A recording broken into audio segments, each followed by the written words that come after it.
Farida Global. Eine Organisation, entstanden aus Schutt, Asche und Ruinen.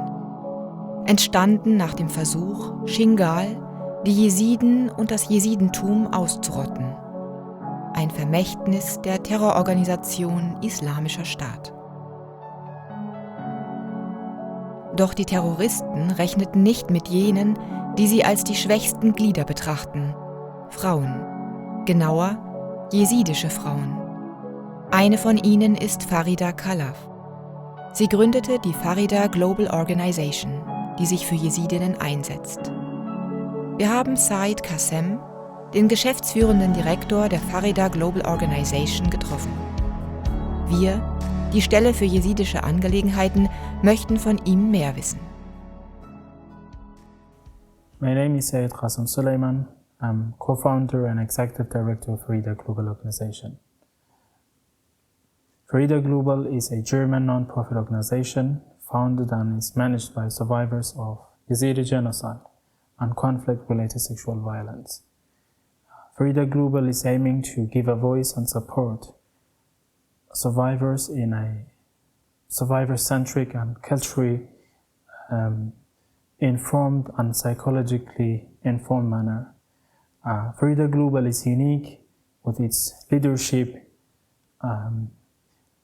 from survivors of Yazidi genocide, founded by Farida Khalaf and other survivors who have been in ISIS captivity. Die Gründerin, eine beeindruckende Frau. Was das oberste Ziel der Farida Global Organisation ist, fragen wir Herrn Suleiman.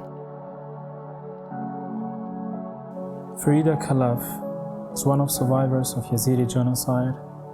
On 3rd of August in 2014, she was abducted by ISIS militants in Iraq with her entire family members.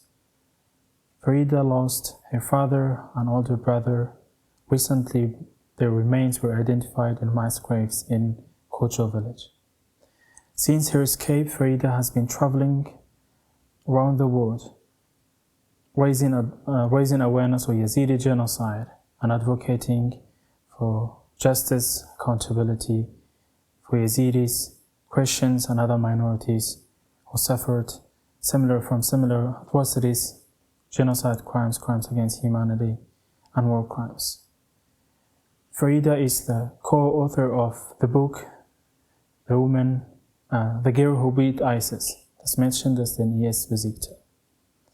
I had the honor accompanying Farida in more than 20 countries, and many other survivors were part of the organization. Among them is Sana Al-Namat, Intisar also, and many other survivors who, together with Farida, were able to found Farida Global Organization, supporting not only Yazidis but also survivors from other communities, survivors of conflict-related sexual violence and genocide.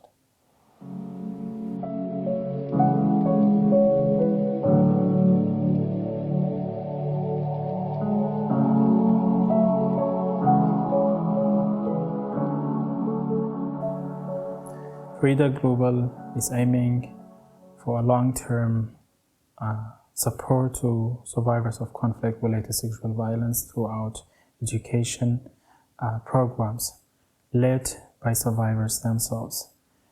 There is no programming and projects at Farida Global where there will be without survivors' leadership. From our leadership, the president of Farida Global, as well as the board of Farida Global, is led by survivors of Yazidi genocide.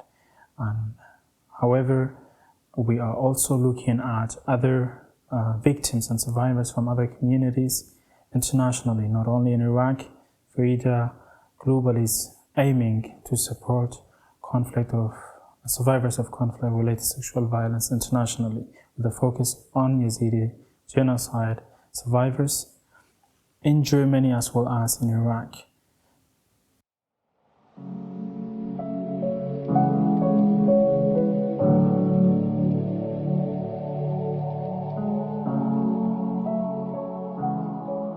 It's true that the team of Farida Global is led by Yazidi female survivors of genocide. However, we are proud of the diversity we have in our team, including German colleagues as well as colleagues from international different cultures, among them Yazidis, Christians, Jewish, and Muslims. Diversity is in the core of Farida Global work, as well as in our vision that Farida Global is working internationally as well as locally, not only for Yazidis, but for all the survivors of conflict-related sexual violence. Coming back to the question of the role of Yazidi women in Yazidi community, I would like to bring attention to the genocide crimes has been happening in 2014. Since then, the Yazidi major organizations as well as many families are led by women, led by survivors who've been speaking out internationally, and I'm very proud of each and every one of Yazidi and non-Yazidi women, especially survivors who suffered from conflict-related sexual violence, and now role models for all of us. If we look at Yazidi history, similar to many other Middle East cultures, maybe women were not always on leadership positions. However, as one of the communities in the Middle East, if we look at history, even back 100 years, women were always part of decision-making within the Yazidi community. And I'm very proud of survivors. Again, I'm repeating this because after the genocide in 2014, there has been significant change within the Yazidi community. Survivors like Nadia Murad, Farida Khalaf, Sana Antisar, Dalal, and many others, Najla. There are many names who've been on international campaign raising awareness, not only for Yazidis, but for women's rights internationally.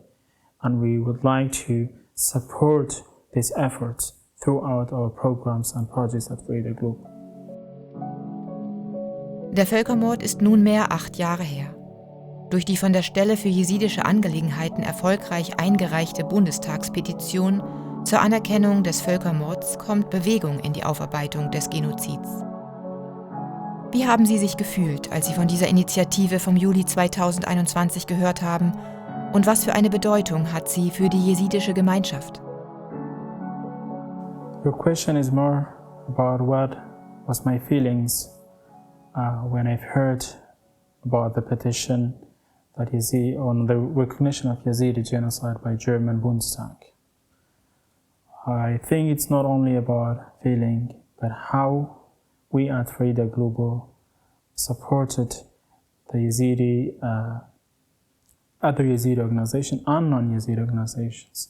I would like you to use the opportunity and thank Organisation Jesitische Angelegenheit and Glieder al-Qaidi and all other organizations who work together to bring more attention to the petition on Yazidi genocide.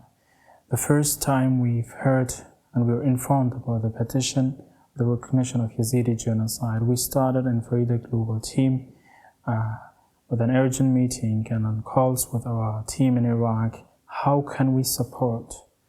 How can together with other organizations we make this happen? Because in Germany, Yazidi case was discussed. My colleagues, Farida Khalaf, and I and other colleagues at Farida Global, we have conducted different meetings within German government, different parliament members, as many other organizations have also similar efforts. However, the petition was the key to make this reality.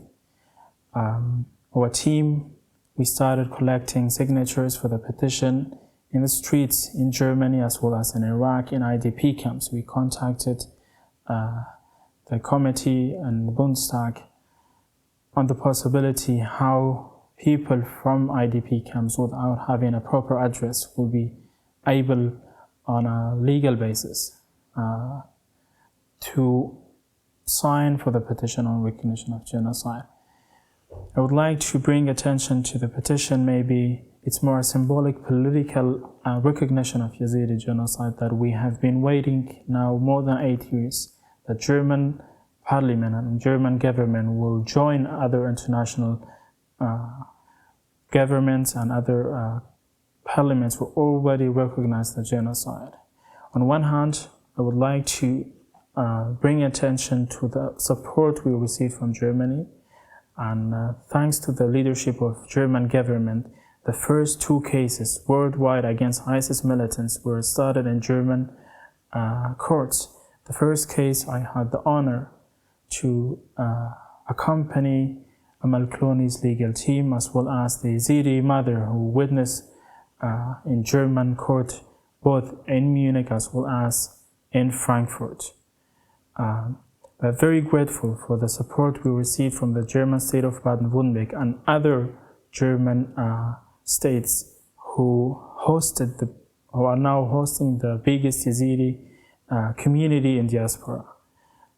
Without German support and leadership in justice, now more than 8 cases against ISIS militants. However, I would like also to bring attention to, we don't need to forget that many German citizens and European citizens traveled from Europe and joined ISIS, committed crimes against humanity, genocide crimes and war crimes, and the victims were Yazidis, Christians and other Iraqi and Syrian communities. We would also need to not forget naming and shaming alone is not enough. Symbolic recognition through the petition now will hopefully be recognized in the German Bundestag. It's again not enough. There is still need for infrastructure in Iraq and mainly in Sinjar and other cities is still destroyed. The majority of Yazidi community live in IDP camps. Survivors have limited access to psychosocial support, education, and daily needs of life. There are, until today, more than 2,700 Yazidis missing. There are more than 80 mass graves who have been discovered. Only 2 mass graves were properly exhumed and remains were identified. We need more support from the German government and European as well as the entire international community of a safe return for Yazidi community from IDP camps from northern Iraq and Kurdistan region to their hometowns, as well as safe pathways to Europe for the survivors and their families who are still living in IDP camps with limited access to psychosocial support.